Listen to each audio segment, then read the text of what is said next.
नमस्कार, आप सभी का हमारे इस चैनल पर स्वागत है। यदि आपने चैनल को सब्सक्राइब नहीं किया है तो चैनल को सब्सक्राइब कर लें और बेल का बटन दबाना ना भूलें ताकि आने वाली प्रत्येक वीडियो की सूचना आपको समय से मिल सके।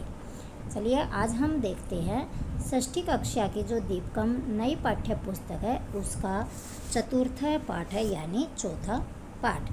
आज हम लेकर आए हैं आप सभी के सामने दीपकम पाठ्य पुस्तक का चौथा पाठ जिसका नाम है अहम प्रातः उत्तिष्ठामि।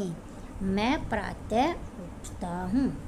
ठीक है, मैं प्रातः क्या उठ करके क्या क्या करता हूँ। इस पाठ में हम अपनी दिनचर्या के बारे में बताते हैं कि मेरी क्या क्या दिनचर्या है, मैं कितने बजे उठता हूँ और क्या करता हूँ। चलिए हम देखते हैं।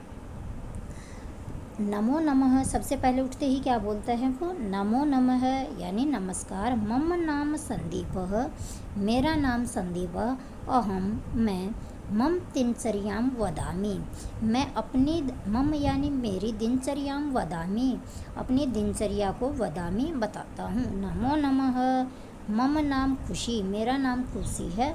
अहम अपि, मैं भी, मम दिनचर्यां वदामि, अपनी दिनचर्या को बताती हूँ।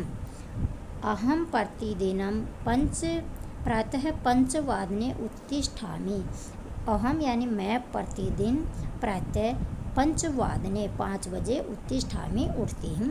प्रथमम सब पहले भूमेः वंदनम करोमि, भूमि का वंदन करती हूँ यानी भूमि का चरण स्पर्श करती हूँ। माता पितरौ च नमामि, और फिर माता पिता को नमस्कार करती हूँ। क्या करती है वो, सुबह उठते ही 5 बजे उठती है सबसे पहले, फिर भूमि का स्पर्श करती, वंदन करती है और माता पिता को नमस्कार करती है। ततः उसके बाद ऊषः पानम करोमि, ऊषपान करती है। यत्र कवोषणम जलम पिबामि, जहाँ पर गुनगुना पानी पीती है। कवोषणम, उषः पानम क्या होता है, सुबह का नाश्ता यानी ब्रेकफास्ट करती है और गुनगुना पानी पीती है। अहम मैं सपाद पंचवादने, 5:15 बजे, सपाद क्या होता है सवा, पंचवादने शौचम करोमि, 5:15 बजे शौच करती हूँ यानी मंजन वगैरह करती है, कुर्ला वगैरह करती है। तद अनंतरम उसके बाद मुख प्रक्षालनम, मुख को धोती है। दंत धावनम च करोति, और दांत साफ करती है यानी ब्रश करती है। चलिए देखते हैं आगे क्या बताया गया। अहम सार्ध पंचवादनम, मैं सार्ध यानी 5:30 वादने, 5:30 बजे सूर्य नमस्कारम योगासनम च करोमि, सूर्य नमस्कार और योगासन करोमि करता हूँ। अहम षड्वादने, मैं 6 बजे स्वाध्यायम करोमि, स्वाध्याय करता हूँ। आगे देखते हैं कि क्या दिया गया है। अहम सार्धषड्वादने मम परिसरम स्वच्छम करोमि, अहम यानी मैं सार्धषड्वादने 6:30 बजे, सार्ध के लिए क्या आता है सार्ध के लिए 6:30, षड्वादने, ठीक है, साढ़े के लिए लिखते हैं हम सार्ध। मम परिसरम स्वच्छम करोमि, मैं अपने कमरे को साफ करता हूँ। ततः उसके बाद पादोन सप्तवादने, 6:45 बजे, पादोन का मतलब क्या होता है 6:45 बजे, स्नानम करोमि, स्नान करता हूँ। उसके बाद क्या करते हैं, अहम मैं सप्तवादने 7 बजे प्रार्थना करोमि, प्रार्थना करता हूँ। गीता पाठम च करोमि, और गीता का पाठ करता हूँ। तद अनंतरम उसके बाद मातु पितु च, माता और पिता की चरण वंदनम करोमि, चरण वंदना करता हूँ यानी पैर छूता हूँ। अहम मैं सार्धसप्तवादने 7:30 बजे प्रातराशम करोमि, सुबह का नाश्ता करती हूँ। तत्पश्चात 8:00 विद्यालयं गच्छामि, और 8 बजे विद्यालय चली जाती हूँ। अब हमें यहाँ पर संख्याएं बताई गई हैं कि इन्होंने कौन कौन सी संख्याएं दी गई हैं। यहाँ पर 12 तक, क्योंकि समय लेखन के लिए हमें 12 तक संख्याओं की ज़रूरत होती है, इसलिए इस लेसन में आपको समय के बारे में बताया गया है। हम एक बार इन संख्याओं को देख लेते हैं और यहाँ पर जैसे आपको थोड़ा बहुत समझ में आता है आप पूरा समझने की कोशिश कीजिए। इस लेसन में बड़े अच्छे से समझाया गया है और समय के लिए हम अलग से भी एक वीडियो लेकर के आएंगे, उसमें भी आप बहुत ही अच्छे से और एक एक चीज़ को बड़े ध्यान से समझ सकते हैं।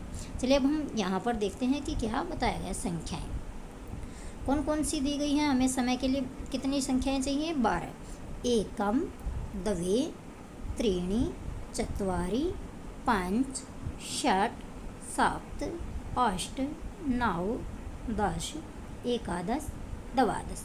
ये हमारे पास समय के लिए संख्याएं हैं 12 तक। ठीक है, अब हमें देखना है कि समय को हम कैसे बताएंगे। चलिए हम देखते हैं। सबसे पहले इदानीम कह समय है, इस समय कौन सा समय चल रहा है, यानी कितने बज गए हैं। घड़ी में देख करके हमें बताना है कौन सी सुई कहाँ पर आई हुई है। यहाँ पर कितने बजे हुए हैं? पंचवादनम, यानी 5 बज गए हैं। षड्वादनम 6 बज गए। सप्तवादनम 7, अष्टवादनम 8, सपाद पंचवादनम। सपाद का मतलब होता है सवा।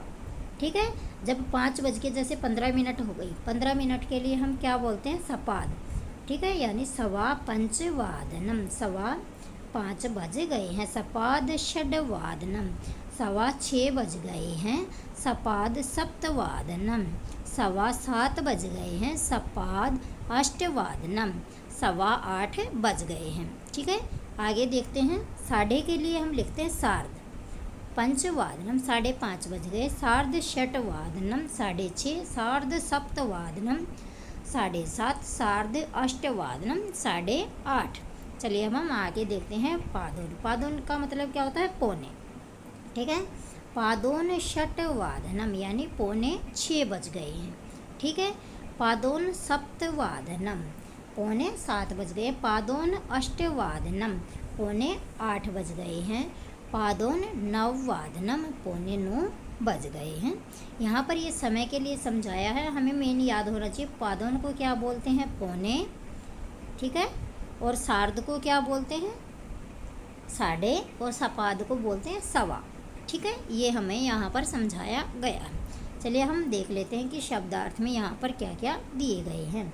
दिनचर्याम यानी दैनिक कार्य। वदामी बोल रहा हूँ या कहता हूँ। प्रतिदिनम हर दिन। उत्तिष्ठामि जागता हूँ। भूमे है भूमिका। वंदनम वंदन करता हूँ। अभिवादन करता हूँ। मुख प्रक्षालनम मुँह धोना। तद अनंतरम उसके पश्चात दंत धावनम दांतों का मंजन करना। योगासनम योगासन। स्वाध्याय स्वयं अध्ययन करना। स्नानम नहाना या स्नान करना। श्लोकान श्लोकों को। प्रातरासम अल्पाहार सुबह का जो कि नाश्ता होता है। विद्यालयम विद्यालय गच्छामि जाता हूँ या जाती हूँ। इदानीम अभी इसी समय। उषः पानम सुबह गुनगुना पानी या जल पीना जो होता है उषः पानम या कवोषणम भी आप इसे बोल सकते हैं। चलिए अब हम आगे देखते हैं कि क्या समझाया गया है। अब अभ्यास यहाँ पर दिया गया है। अभ्यास कार्य को हम देखते हैं कि पहले प्रश्न में हमें क्या दिया गया है? पट्टिकातः पट्टिका से शिष्टाचार पदानि चित्वा लिखत। शिष्टाचार के जो पद होते हैं वो हमें चुन करके लिखने हैं। अब जो शिष्टाचार के पद हैं वो हमें यहाँ पर खाली स्थान जो दिए गए हैं यहाँ पर फिल करने हैं। आप यहाँ पर फिल करेंगे। मैं आपको बता देती हूँ कौन से शिष्टाचार के हैं और कौन से नहीं हैं। जो शिष्टाचार के पद नहीं हैं उन्हें हम क्रॉस कर लेते हैं। कलह ये कोई शिष्टाचार नहीं है। गुरु वंदनम क्या है? शिष्टाचार। वृद्धों की सेवा करना शिष्टाचार। अतिथियों का सत्कार करना शिष्टाचार। अहंकार करना ये गलत है, शिष्टाचार नहीं है। मातृ प्रेम आएगा। पितृभक्ति पिता की भक्ति भी आएगा। ज्येष्ठेषु आदरः यानी बड़ों का सत्कार करना आदर करना ये भी है। कनिष्ठेषु प्रीति छोटे लोग हैं जो उनसे प्यार करना। परस्पर द्वेष ये नहीं आएगा। बंधुषु ये भी आएगा क्योंकि हमें एक दूसरे के साथ भाईचारे की भावना रखनी चाहिए। प्रीति ही प्यार आपस में। ऐसूया नहीं आएगा, ये किसी से घृणा करना होता है। स्वाभिमान परोपकार भी आएगा। स्व अभिमान भी नहीं आएगा, अपने ऊपर अभिमान हमें नहीं करना है। प्राणियों में दया करनी है। मीठे वचन बोलने हैं। हिंसा नहीं करनी है, हमेशा सत्य बोलना है। सत्पात्रे दानम सर्वेषु मैत्री भाव, अहिंसा, समय का पालन करना है, स्वच्छता दिखानी, प्रकृति की रक्षा करनी है हमें, भ्रातृसु भगीसु च स्नेह, भाई बहनों के साथ प्यार से हमें रहना है। ठीक है प्यारे बच्चों, ऐसे करके हम यहाँ पर शिष्टाचार के शब्दों को नीचे भर लेंगे। चलिए हम आगे प्रश्न में देखते हैं कि क्या इसमें समझाया गया है। यहाँ पर आपको जो समय दिया गया है ये आपको लिखना है कि क्या, पादोन सप्तवादनम, यहाँ पर हम लिखेंगे 6:45। 6:45 कब बजते हैं? 6:45, क्या होता है? 6:45। सार्ध 10 वादनम, यानी 10:30। सार्ध का मतलब क्या होता है? 10:30 वादनम, तो क्या कितने बज गए? 10 वादनम। सपाद, सपाद का मतलब होता है 6:15। षड्वादनम यानी 6, 6:15 बज गए, 6:15 हो गई। सार्ध चतुर्वादनम, सार्ध यानी 4:30। ठीक है, यहाँ पर 4:30 बज गए हैं। पादोन एकादश वादनम, 11:15 बज गए हैं। 11:15 को हम कैसे लिखेंगे? इसे आप जल्दी से कमेंट करके हमें बताना कि 11:15 को आप कैसे लिखेंगे। चलिए अब हम आगे वाला प्रश्न देखते हैं। ऊपर हमने समय को ऐसे करके बताया, नीचे आपको क्या लिखना है? यहाँ पर आपको समय को वैसे बताना है जैसे ये उदाहरण में यहाँ पर समझाया गया। ये क्या है? 6, ये क्या है? 5, और ये क्या है? 5:30, ये क्या है? 9:45, ये कितने बज गए? 12। ये 6 है और 4 और 5, ये 7:45, 11, 11:30 बज गए हैं यहाँ पर। ठीक है, ऐसे करके आप वहाँ पर समय को लिखेंगे। अब यहाँ पर आपको क्या करना है? इस क्वेश्चन में प्रश्न का निर्माण करना है। जब हम कहीं पर प्रश्न का निर्माण करते हैं समय के लिए, तो वहाँ पर हम कदा शब्द का प्रयोग करेंगे। जैसे उदाहरण के द्वारा यहाँ समझाया, सह सार्ध सप्तवादने अध्ययनम करोति। कदा अध्ययनम करोति? सह कदा अध्ययनम करोति। अब ऐसे ही यहाँ पर भी हम कदा लिख देंगे, यहाँ पर भी इसकी जगह पे और इसकी जगह और इसकी जगह हम क्या लिखना है? कदा वर्ड। ठीक है, और पीछे हमें यहाँ पर क्वेश्चन वाचक चिन्ह लगाना है। चलिए अब हम आगे देखते हैं कि क्या दिया गया है। आप सभी को यहाँ पर अपनी दिनचर्या लिखनी है। आप कितने बजे उठते हैं और उठ के आप कौन कौन से कार्य करते हैं, वो आप सभी यहाँ पर भर के लाएंगे घर से। ठीक है, चलिए अब हम आगे वाला प्रश्न देखते हैं कि आगे प्रश्न में हमें क्या दिया गया है। वाक्येषु शिष्टाचार पदम योजयन्तु, वाक्य में जो शिष्टाचार के पद दिए गए हैं वो हमें यहाँ पर भरने हैं।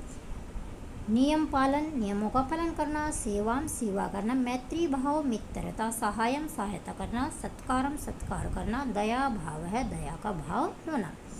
युवकः माता पितरौ सेवाम करोति, माता पिता की सेवा करता है। चलिए हम पहला देखते हैं क्या आएगा इसमें। सा दुर्बलानाम, वह दुर्बलों की सहायम करोति, क्या करती है? सहायता करती है। सर्वेषु प्राणिषु, सभी प्राणियों में क्या होना चाहिए? दया भाव है भवतु, दया भाव होना चाहिए। सर्वे छात्राः पाठशालायाः नियमपालनं कुर्वन्तु, पाठशाला में नियमों का पालन करना चाहिए या करते हैं। वयं सर्वे अतिथीनां, क्या करते हैं? सत्कारं कुर्मः। परस्परं छात्रेषु मैत्री भावम भवतु, ये जो आपका एक बच गया है ये यहाँ पर इन्होंने पहले ही फिल करके आपको समझाया है। चलिए अब हम आगे देखते हैं कि क्या दिया गया है। आपका ये चैप्टर यहीं पर समाप्त होता है। यदि आपको इसमें किसी भी प्रकार की कोई समस्या है तो आप हमें कमेंट करके पूछ सकते हैं, और जल्द ही हम आपके लिए समय से रिलेटेड एक अलग से वीडियो भी बनाकर लेके आएंगे, जिसमें समय को बहुत ही अच्छे तरीके से समझाया जाएगा और आपको वो चीज़ें और भी ज़्यादा अच्छे से समझ में आएंगी। वीडियो में अंत तक बने रहने के लिए आप सभी का बहुत बहुत धन्यवाद। ऐसे ही पढ़ते रहिए और आपको ये सब बार बार से पढ़ के देखना है ताकि आपको सारी चीज़ें अच्छे से समझ में आ सके। धन्यवाद।